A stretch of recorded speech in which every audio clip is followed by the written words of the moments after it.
Muito bem, vamos lá. Então, essa é a nossa primeira aula do nosso curso. Gratidão para você que chegou até aqui.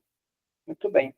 Nessa aula nós vamos introduzir, né? Vamos sentir assim, o gostinho da logoterapia e da análise existencial. Então, vamos começar aqui já por esse slide, né, comentando um pouco. Eu vou fazer essa dinâmica comentando um pouco o slide, agregando outras curiosidades e outros conhecimentos aí dentro da logoterapia. Então, vamos lá.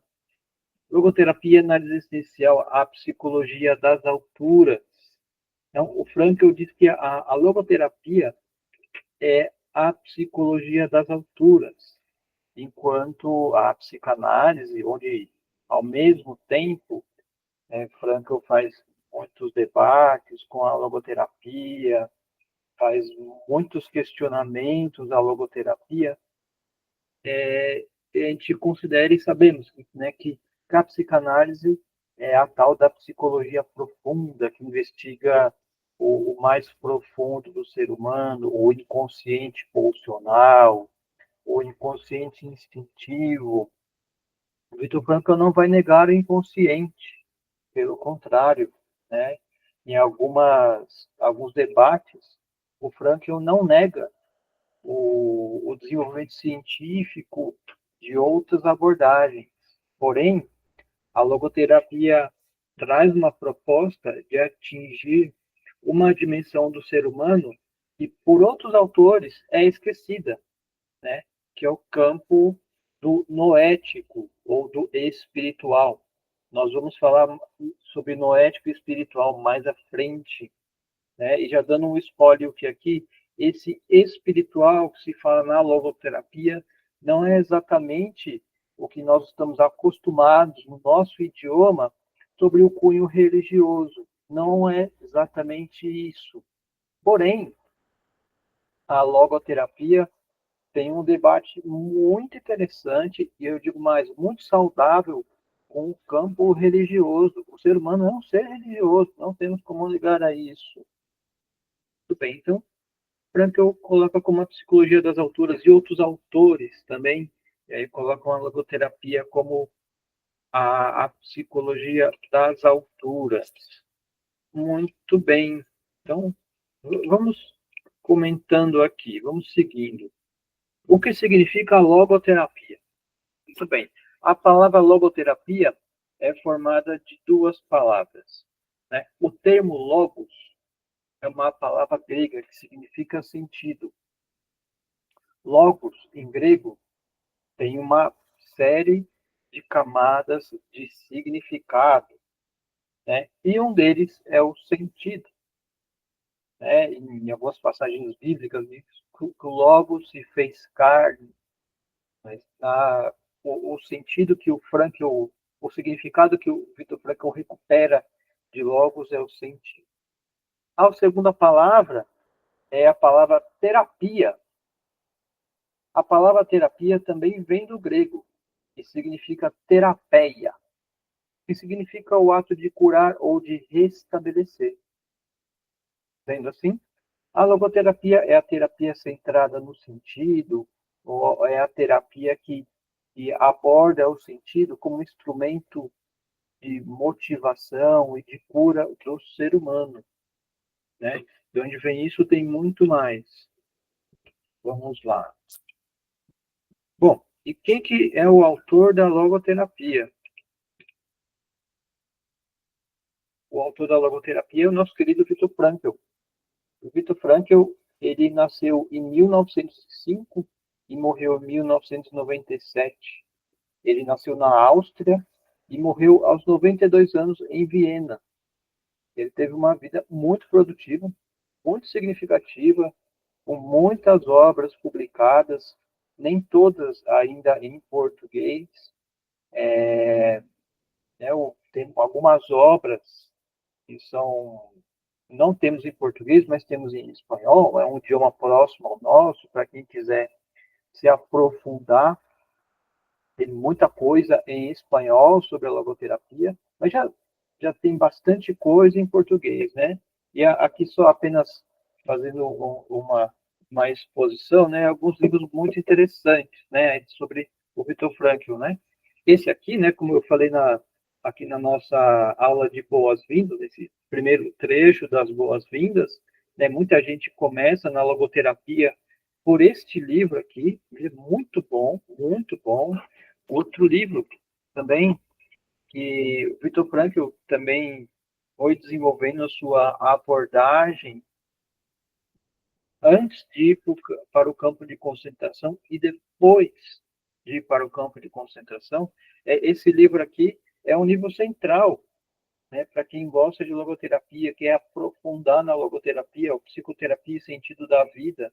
Ele coloca aqui vários conceitos, coloca aqui a abordagem, o tratamento de algumas neuroses, muito interessante, né? E um livro já mais à frente assim do seu desenvolvimento é o Teoria e Terapia das Neuroses. Tem outros livros também.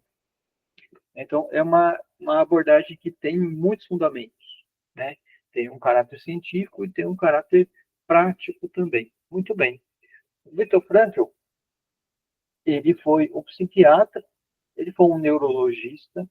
Também uma curiosidade, o Viktor Frankl, ele, ele fez um doutorado em filosofia. Então, observamos que era um homem polivalente, né, com muitas aí frentes de conhecimento. Muito bem. Uma coisa muito conhecida, né, que se fala sobre a vida do Viktor Frankl, é que ele foi um sobrevivente dos campos de concentração, né? E ele registra essa experiência do campo de concentração aqui nesse livro, né? Muita gente começa a conhecer a logoterapia por esse livro, foi o meu caso também.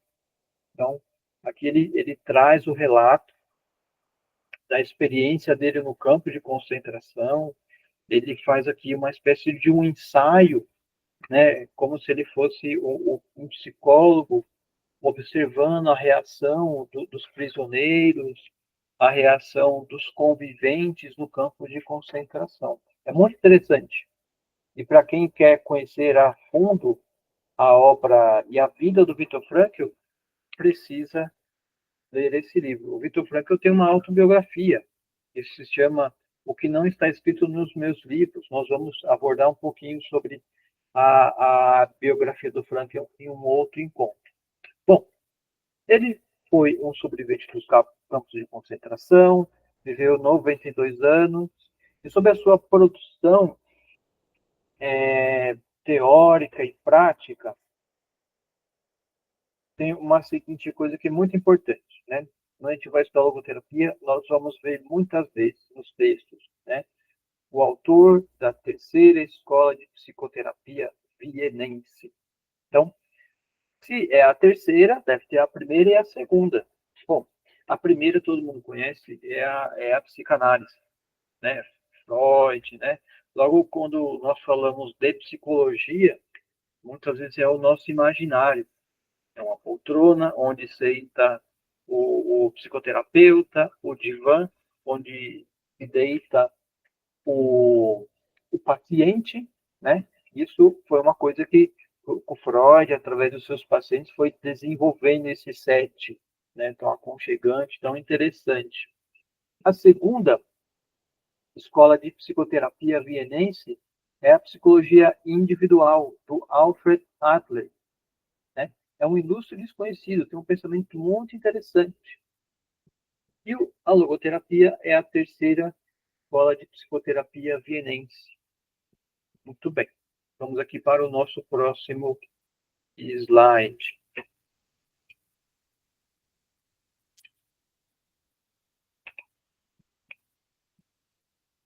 Bom, logoterapia é a terceira escola vienense de psicoterapia. Sendo a primeira de Freud com a psicanálise, como eu falei anteriormente, a segunda de Adler com a psicologia individual. O autor da logoterapia é o Viktor Frankl. Frankl desenvolveu sua teoria durante sua vida, algo que marca profundamente tanto a história de Frankl, bem como a teoria por ele desenvolvida, é o seu experimentum crucis, como o próprio autor costumava denominar.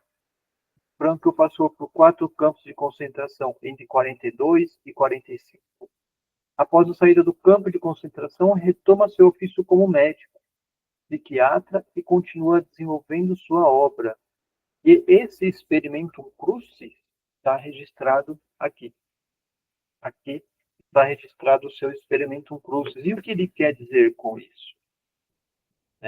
Na experiência do campo de concentração, naquela situação paupérrima, onde o ser humano chegou ali no fundo da existência, no fundo de tantas necessidades humanas, para que o atesta e coloca que a vida tem sentido até naquela situação do campo de concentração.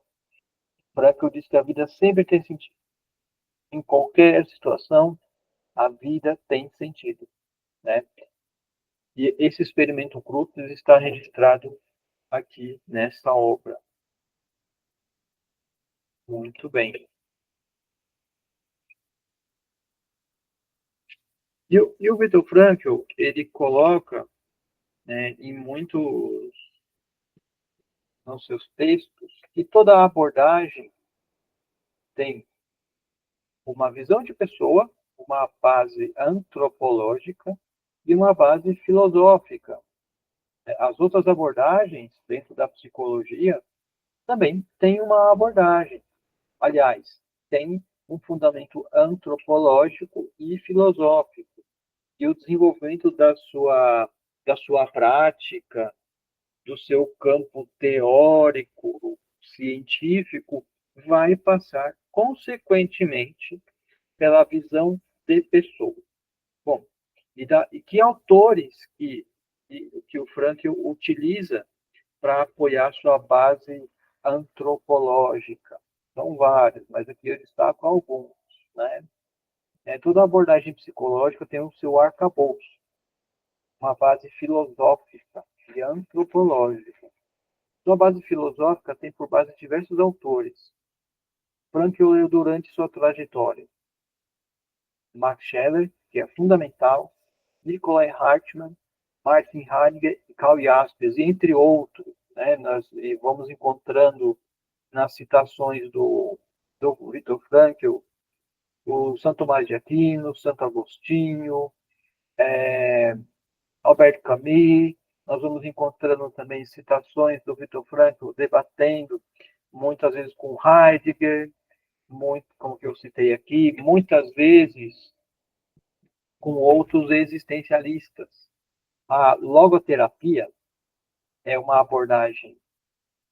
Muita gente confunde a logoterapia com uma abordagem humanística, mas ela não é uma abordagem humanística.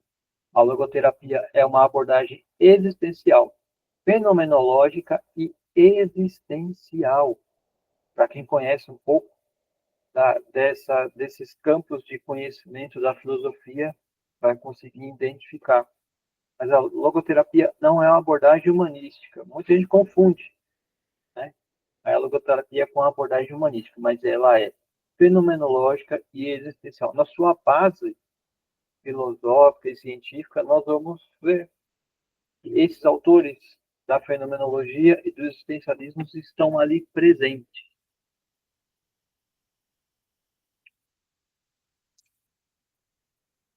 Muito bem. Falando um pouquinho sobre essa visão antropológica da logoterapia.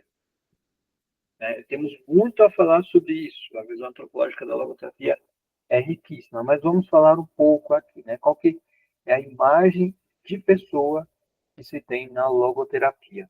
É importante dizer que a imagem que se tem na logoterapia quanto ao ser humano é que o ser humano ele é biológico, ele é psicológico e noético. E o sociológico, onde entraria? O sociológico entraria aqui no psicológico, porque nós somos feitos na relação. Nessa obra, Psicoterapia e Sentido de Vida, Viktor Frankl coloca isso, esses campos que formam o ser humano. O nome parece campos de destinos, que nós vamos ver em e um dos nossos encontros aqui. Mas muito bem, vamos nos voltar aqui ao slide.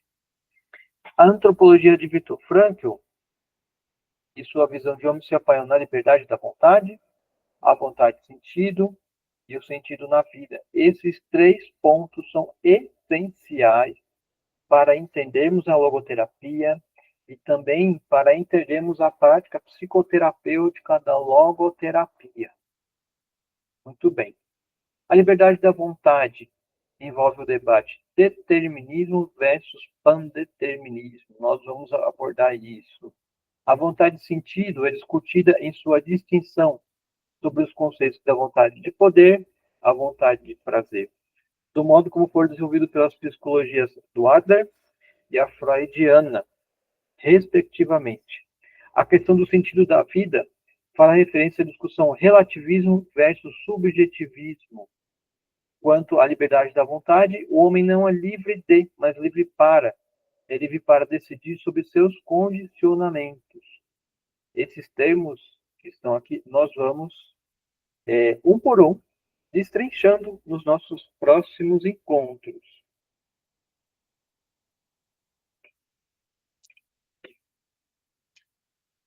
Bom, mas falando um pouco aí sobre os pilares da logoterapia, né? Aqui não tem o objetivo de, aqui nesse encontro que você está assistindo agora, em esgotar esses pilares. Mas vamos lá.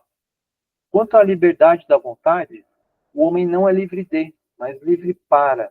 É livre para decidir sobre seus condicionamentos. O que seriam esses condicionamentos? É tudo aquilo que, na nossa vida, para o homem, para a mulher, né, para qualquer pessoa do gênero humano, são o que já está posto, o que já está colocado dentro da sua estrutura biológica, física, mental, histórica. Então, é a partir dessa base, dessa matéria-prima que já é colocada ali para ele, que o ser humano consegue exercer sua liberdade. Por exemplo, alguém que tem uma doença que não tem cura, mas tem tratamento e controle. Por exemplo, alguém que tem esquizofrenia. Uma pessoa que tem esquizofrenia sofre com a sua doença, mas ao mesmo tempo que ele é afetado por aquela doença, ele pode fazer algumas coisas. Ele pode produzir, ele pode fazer algum trabalho, ele pode cuidar de si mesmo, né? Aquela doença está ali, mas ele não é inteiramente a doença. A doença está lá, ele é afetado pela doença, a doença mexe com ele, ele precisa do tratamento, do controle, para ele ficar bem, estável, ele precisa dos medicamentos, mas ele não é inteiramente esquizofrenia. A partir dali, do que ele já tem, ele pode fazer muitas coisas, né? Nós vemos nesse campo da saúde mental, quantas pessoas que têm transtornos mentais não são grandes artistas, né? Quantas pessoas que têm um transtorno mental conseguem se aproximar e fazer coisas muito interessantes, né? Eu sei que estou aqui falando da esquizofrenia, é um caso, é um quadro importante dentro da saúde mental, mas em outras coisas também na nossa vida, e aquilo que nos afeta não nos limita totalmente. E a partir daquilo nós vamos fazendo muitas coisas. Muito bem. Isso é um pouquinho da liberdade da vontade. A vontade de sentido, né? Na logoterapia nós dizemos que a vontade de sentido é a teoria motivacional da logoterapia, né? Existem muitas teorias motivacionais e tal, nós vamos debater um pouco no nosso encontro que falaremos sobre a vontade de sentido. Mas, nos voltando aqui para o slide. A vontade de sentido é a base motivadora do ser humano. O ser humano, antes da busca da felicidade, busca um motivo para ser feliz. A vontade de sentido é a mola propulsora para concretizar sentidos e valores de modo concreto. O que chama de vontade de sentido pode ser definido como o esforço mais básico do homem na direção de encontrar e realizar sentidos e propósitos. Essa é a vontade de sentido. Não somos inteiramente movidos pela vontade do prazer, né? Nem pela vontade do poder. Somos, na base, né, segundo Viktor Frankl, movidos pela vontade de sentido. O ser humano tem uma sede de realizar sentido na vida. Muito bem. E o terceiro pilar aqui, né, de forma sucinta, o sentido da vida. Outro pilar da logoterapia. Entende-se que o sentido não é uma experiência intelectual, o sentido é concreto. Ele se apresenta ao homem a cada momento de sua vida, e cabe ao homem descobrir o sentido em cada situação. O sentido varia de situação a situação, de pessoa a pessoa, tendo em vista a unicidade de cada pessoa, bem como de cada momento vivenciado. Ou seja, a vida é repleta de sentido para cada pessoa, que é um ser humano único e irrepetível a cada instante, a cada momento, a vida coloca, se apresenta, e o ser humano tem a oportunidade ou não, se quiser ou não, realizar sentido. E como alguém pode descobrir o sentido? Por onde se faz isso? Tem um conceito na logoterapia que se chama consciência. Né? É uma coisa que precisamos aprofundar muito nisso. Né? Em logoterapia, nós dizemos que a consciência é o órgão do sentido, é por onde se capta o sentido. Mas para aprofundar isso, é importante falarmos o que é a consciência, que nós não vamos falar aqui nesse instante, mas é pela consciência que o ser humano capta o sentido e o realiza também.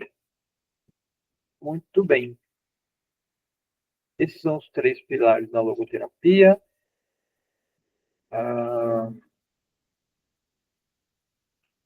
Essa aqui são algumas referências bibliográficas, né, que vou falar um pouquinho aqui de cada uma delas. Né? Se você está gostando da logoterapia, está se apaixonando como eu me apaixonei pela logoterapia, vale o esforço, vale a pena ler um pouco dessas obras que estão aqui nas referências bibliográficas. Né? O Em Busca de Sentido, que é esse aqui. A Vontade de Sentido, que é um livro muito bom. Né? Tem uma linguagem muito simples, fascinante, você vai devorando aquele livro. O Sofrimento de uma Vida Sem Sentido, né, que é um livro maravilhoso, né, e como todo autor, ele vai ter alguns comentadores da sua obra. O Pareja Herrera é um comentador muito bom sobre a logoterapia. O Herrera conviveu com o Viktor Frankl por um ano, então ele bebeu muito ali da personalidade, do desenvolvimento do pensamento frankliano. Muito bem. Essa foi a nossa primeira aula. Se você chegou aqui e está assim fascinado com o conteúdo, sabe que de onde veio tudo isso tem mais. Então, muito obrigado e até a próxima.